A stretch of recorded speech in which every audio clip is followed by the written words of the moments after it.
Hi ಸ್ನೇಹಿತರೆ, ಎಲ್ಲರಿಗೂ ನಮಸ್ಕಾರ. ನೋಡಿ, ಗೃಹಲಕ್ಷ್ಮಿ ಯೋಜನೆಯ ಪ್ರತಿಯೊಂದು ಫಲಾನುಭವಿಗಳಿಗೆ ಸರ್ಕಾರದಿಂದ ಭರ್ಜರಿ ಗುಡ್ಡಿಸ್ನ ಕೊಟ್ಟಿದ್ದು, ನಿಮ್ಮ ಬ್ಯಾಂಕ್ ಖಾತೆಗೆ ಸರ್ಕಾರ 6,000 ಹಣನ ಜಮಾ ಮಾಡ್ತಾ ಇದೆ.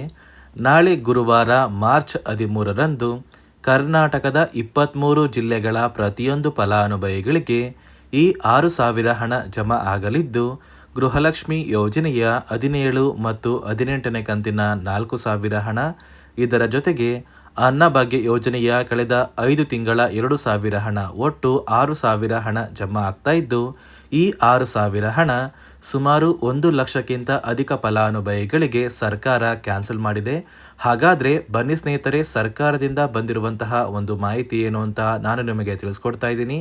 ಅದಕ್ಕಿಂತ ಮೊದಲು ನೀವೇನಾದ್ರೂ ಇನ್ನೂ ಕೂಡ ನನ್ನ ಚಾನಲ್ನ ಸಬ್ಸ್ಕ್ರೈಬ್ ಆಗಿಲ್ಲ ಅಂದರೆ ದಯವಿಟ್ಟು ಪ್ರತಿಯೊಬ್ಬರು ಚಾನಲ್ನ ಸಬ್ಸ್ಕ್ರೈಬ್ ಮಾಡ್ಕೊಳ್ಳಿ, ಹಾಗೆ ವಿಡಿಯೋಗೆ ಒಂದು ಲೈಕ್ನ ಕೊಡಿ. ಹೌದು ವೀಕ್ಷಕರೇ, ಗೃಹಲಕ್ಷ್ಮಿ ಯೋಜನೆಯ ಸಾಕಷ್ಟು ಫಲಾನುಭವಿಗಳು ಕಳೆದ 3 ತಿಂಗಳಿಂದ ನಮ್ಮ ಬ್ಯಾಂಕ್ ಖಾತೆಗೆ ಹಣ ಜಮಾ ಆಗ್ತಾ ಇಲ್ಲ ಅಂತ ಪ್ರತಿನಿತ್ಯವೂ ಕೂಡ ವೆಯ್ಟ್ ಮಾಡ್ತಾ ಇದ್ರಿ. ಈಗಾಗಲೇ ಸಾಕಷ್ಟು ಫಲಾನುಭವಿಗಳ ಬ್ಯಾಂಕ್ ಖಾತೆಗೆ ಸರ್ಕಾರ 16ನೇ ಕಂತಿನ ಹಣನ ಜಮಾ ಮಾಡಿದ್ದು, ನಾಳೆ ಗುರುವಾರ ಮಾರ್ಚ್ 13ರಿಂದ ಫಲಾನುಭವಿಗಳ ಬ್ಯಾಂಕ್ ಖಾತೆಗೆ ಗೃಹಲಕ್ಷ್ಮಿ ಯೋಜನೆಯ 17 ಮತ್ತು 18ನೇ ಕಂತಿನ 4,000 ಹಣ, ಇದರ ಜೊತೆಗೆ ಅನ್ನಭಾಗ್ಯ ಯೋಜನೆಯ ಕಳೆದ 5 ತಿಂಗಳ ಪೆಂಡಿಂಗ್ ಇರುವಂತಹ 2,000 ಹಣ ಜಮಾ ಆಗ್ತಾ ಇದ್ದು, ಒಟ್ಟು 6,000 ಹಣ ಪ್ರತಿಯೊಂದು ಫಲಾನುಭವಿಗಳಿಗೆ ಜಮಾ ಆಗಲಿದೆ.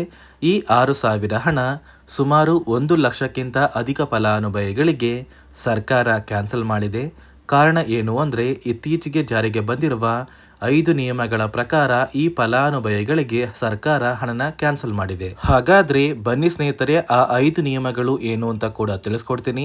ಅದಕ್ಕಿಂತ ಮೊದಲು ನಾಳೆ ಗುರುವಾರ ಮಾರ್ಚ್ 13ರಂದು ಕರ್ನಾಟಕದ ಯಾವ 23 ಜಿಲ್ಲೆಗಳಿಗೆ ಹಣ ಜಮಾ ಆಗಲಿದೆ ಅಂದರೆ, ಮೊದಲಿಗೆ ಬಾಗಲಕೋಟೆ, ಬೆಂಗಳೂರು ನಗರ, ಬೆಂಗಳೂರು ಗ್ರಾಮಾಂತರ, ಬೆಳಗಾವಿ, ಬಳ್ಳಾರಿ, ಬೀದರ್, ವಿಜಯನಗರ, ಚಾಮರಾಜನಗರ, ಚಿಕ್ಕಬಳ್ಳಾಪುರ, ಚಿಕ್ಕಮಗಳೂರು, ಚಿತ್ರದುರ್ಗ, ದಕ್ಷಿಣ ಕನ್ನಡ, ದಾವಣಗೆರೆ, ಧಾರವಾಡ, ಗದಗ, ಕಲಬುರಗಿ, ಹಾಸನ, ಹಾವೇರಿ, ಕೊಡಗು, ಕೋಲಾರ, ಕೊಪ್ಪಳ, ಮಂಡ್ಯ, ಮೈಸೂರು, ರಾಯಚೂರು, ರಾಮನಗರ, ಶಿವಮೊಗ್ಗ, ತುಮಕೂರು, ಉಡುಪಿ, ಉತ್ತರ ಕನ್ನಡ, ಯಾದಗಿರಿ ಮತ್ತು ಬಿಜಾಪುರ ಈ ಜಿಲ್ಲೆಗಳ ಪ್ರತಿಯೊಂದು ಫಲಾನುಭವಿಗಳಿಗೆ ಸರ್ಕಾರದಿಂದ ಗೃಹಲಕ್ಷ್ಮಿ ಯೋಜನೆಯ 2 ಕಂತಿನ 4,000 ಹಣ ಮತ್ತು ಅನ್ನಭಾಗ್ಯ ಯೋಜನೆಯ ಕಳೆದ 5 ತಿಂಗಳ 2,000 ಹಣನ ಜಮಾ ಮಾಡ್ತಾ ಇದ್ದು, ಆದಷ್ಟು ಬೇಗ ಪ್ರತಿಯೊಂದು ಫಲಾನುಭವಿಗಳು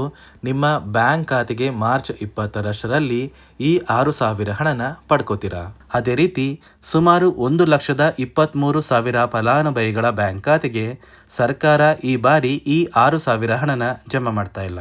ಸರ್ಕಾರ ಗೃಹಲಕ್ಷ್ಮಿ ಯೋಜನೆಯ 16ನೇ ಕಂತಿನ ಹಣಕ್ಕಾಗಿ ಪ್ರತಿಯೊಂದು ಫಲಾನುಭವಿಗಳ ಒಂದು ದಾಖಲಾತಿಗಳನ್ನ ಮರು ಪರಿಶೀಲನೆ ಮಾಡುವಂತಹ ಸಂದರ್ಭದಲ್ಲಿ ಸಾಕಷ್ಟು ಫಲಾನುಭವಿಗಳಿಗೆ ಸರ್ಕಾರ ಇತ್ತೀಚೆಗೆ ಜಾರಿಗೆ ತಂದಿರುವ 5 ಹೊಸ ನಿಯಮದ ಆಧಾರದ ಮೇಲೆ ಅವರ ಬ್ಯಾಂಕ್ ಖಾತೆಗೆ ಯಾವುದೇ ರೀತಿಯ ಗೃಹಲಕ್ಷ್ಮಿ ಯೋಜನೆಯ ಹಣನ ಜಮಾ ಮಾಡೋದಕ್ಕೆ ಆಗೋದಿಲ್ಲ ಅಂತ ತಿಳಿದು ಬಂದಿದ್ದು, ಸುಮಾರು 1,23,000 ಫಲಾನುಭವಿಗಳ ಒಂದು ಗೃಹಲಕ್ಷ್ಮಿ ಯೋಜನೆಯ ಹಣ ಸರ್ಕಾರ ಕ್ಯಾನ್ಸಲ್ ಮಾಡಿದೆ.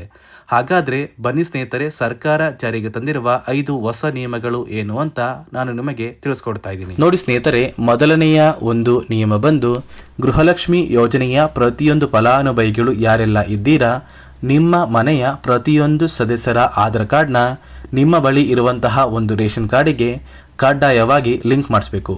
ಈ ಒಂದು ನಿಮ್ಮ ಆಧಾರ್ ಕಾರ್ಡ್ನ ಲಿಂಕ್ ಮಾಡಿಸೋದಕ್ಕೆ KYC ಅಂತ ಕರೀತಾರೆ. ಸಾಕಷ್ಟು ಫಲಾನುಭವಿಗಳ ಒಂದು ರೇಷನ್ ಕಾರ್ಡಿಗೆ KYC ಪೆಂಡಿಂಗ್ ಇದೆ. ಅದೇ ಒಂದು ಕಾರಣಕ್ಕೆ ಸರ್ಕಾರ ಈ ಬಾರಿ ಈ 5 ಹೊಸ ನಿಯಮಗಳನ್ನ ಜಾರಿಗೆ ತಂದಿದೆ. ಅದೇ ರೀತಿ ಎರಡನೆಯ ಒಂದು ನಿಯಮ ಬಂದು, ಸಾಕಷ್ಟು ಫಲಾನುಭವಿಗಳ ಒಂದು ಆಧಾರ್ ಕಾರ್ಡ್ ಏನಿದೆ, ಆ ಒಂದು ಆಧಾರ್ ಕಾರ್ಡ್ 15 ವರ್ಷ ಅಥವಾ 15 ವರ್ಷಕ್ಕಿಂತ ಹೆಚ್ಚು ಹಳೆಯ ಆಧಾರ್ ಕಾರ್ಡ್ ಆಗಿದೆ. ಈ ಒಂದು ಫಲಾನುಭವಿಗಳು ಅವರ ಆಧಾರ್ ಕಾರ್ಡ್ಗೆ ಯಾವುದೇ ರೀತಿಯ ತಿದ್ದುಪಡಿ ಕೂಡ ಮಾಡಿಸಿಲ್ಲ ಮತ್ತು ಯಾವುದೇ ರೀತಿಯ ಒಂದು ಅಪ್ಡೇಟ್ನ ಕೂಡ ಮಾಡಿಸಿಲ್ಲ. ಅದೇ ಒಂದು ಕಾರಣಕ್ಕೆ ನಿಮ್ಮ ಆಧಾರ್ ಕಾರ್ಡ್ನ ನೀವು ತಿದ್ದುಪಡಿ ಮಾಡಿಸಿಲ್ಲ ಅಂದರೆ ನಿಮ್ಮ ಬ್ಯಾಂಕ್ ಖಾತೆಗೆ 2,000 ಹಣ ಜಮಾ ಆಗ್ತಾ ಇಲ್ಲ. ಮತ್ತೆ ಸ್ನೇಹಿತರೆ, ಸರ್ಕಾರ 16ನೇ ಕಂತಿನ ಹಣನ ಜಮಾ ಮಾಡುವ ಮುಂಚೆ ಪ್ರತಿಯೊಂದು ಫಲಾನುಭವಿಗಳ ಒಂದು ದಾಖಲಾತಿಗಳನ್ನ ಮರುಪರಿಶೀಲನೆ ಮಾಡಿದ್ದಾರೆ. ಈ ಒಂದು ಸಂದರ್ಭದಲ್ಲಿ ಫಲಾನುಭವಿಗಳು ಸರ್ಕಾರಕ್ಕೆ ತೆರಿಗೆನ ಕಟ್ತಾ ಇರೋದು ತಿಳಿದು ಬಂದಿದೆ. ಅದೇ ರೀತಿ 4ನೆಯ ಒಂದು ನಿಯಮ ಬಂದು ಸರ್ಕಾರದಿಂದ ಬರುವಂತಹ ಒಂದು ರೇಷನ್ನ ಕಳೆದ 3 ತಿಂಗಳಿಂದ ನೀವು ಪಡ್ಕೊಂಡಿಲ್ಲ ಅಂದರೆ ನಿಮ್ಮ ಬ್ಯಾಂಕ್ ಖಾತೆಗೆ ಗೃಹಲಕ್ಷ್ಮಿ ಯೋಜನೆಯ ಹಣ ಜಮಾ ಆಗೋದಿಲ್ಲ.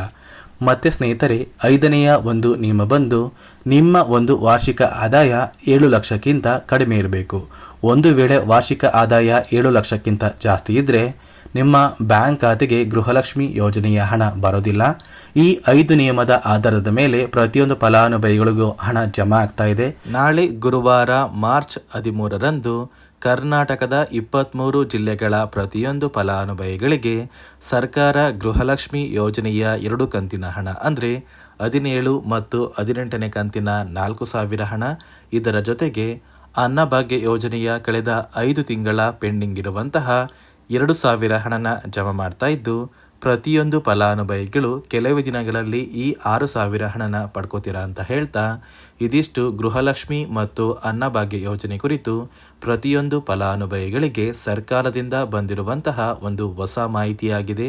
ನಾನು ಕೊಟ್ಟಿರುವಂತಹ ಮಾಹಿತಿ ನಿಮಗೆ ಇಷ್ಟ ಆಗಿದ್ದರೆ ದಯವಿಟ್ಟು ಪ್ರತಿಯೊಬ್ಬರೂ ನನ್ನ ಚಾನಲ್ನ ಸಬ್ಸ್ಕ್ರೈಬ್ ಮಾಡ್ಕೊಳ್ಳಿ, ಹಾಗೆ ವಿಡಿಯೋಗೆ ಒಂದು ಲೈಕ್ನ ಕೊಡಿ.